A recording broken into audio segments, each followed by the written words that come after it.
these breeds are humanity's living history.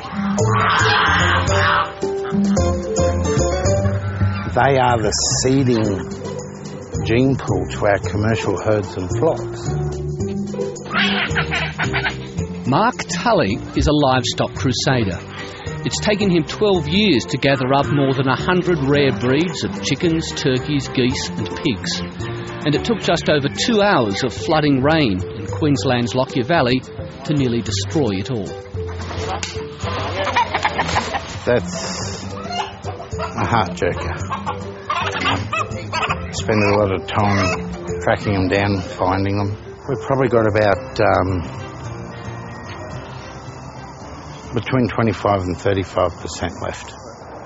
Yeah, that looks about right. But with the help of friends and strangers, Mark Tully is rebuilding with a weekend working bee entitled Pig Day Out, Chicken Dance.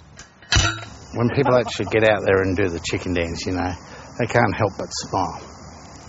And the Lockyer has been flogged, you know, and hit hard. So to encourage people to smile is a good thing. Do I have to do anything?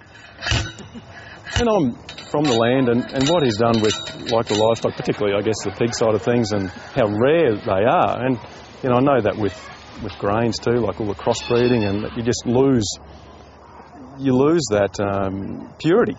And, yeah, he's saving it. Hello? What you doing? Really? Mark Tully says his life was saved by poultry. In the 2008 documentary Rare Chicken Rescue, he tells how he suffered burnout from his job as a community development officer and how his birds gave him a reason to live. Without you, they don't get fed. Without you, they don't get watered. And without them, I wouldn't be coming out of the house. Drawing on rumours as well as research, he's taken on a life mission to track down and rescue rare chicken breeds.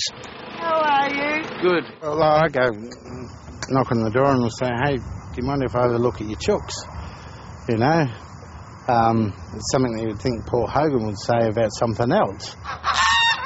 Every chicken tells a story, and Mark Tully has plenty to tell. Yeah, the one with no feathers on its neck is a Transylvanian naked neck. Transylvanian naked neck? Yep. Did you know it's got a very special story to it? What's that?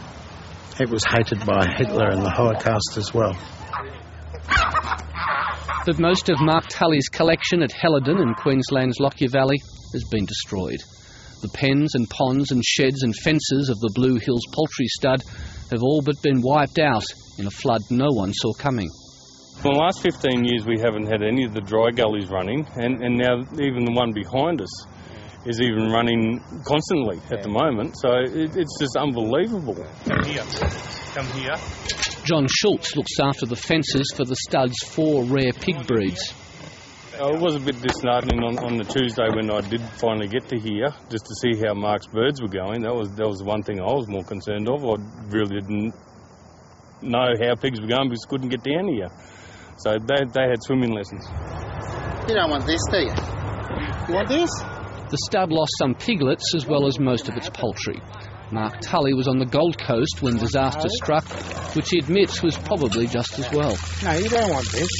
You don't want that, do you? All my friends reckon that if I was here, I'd be gone because they all said I would have been down rescuing the animals. Yeah, I would have done my damnedest.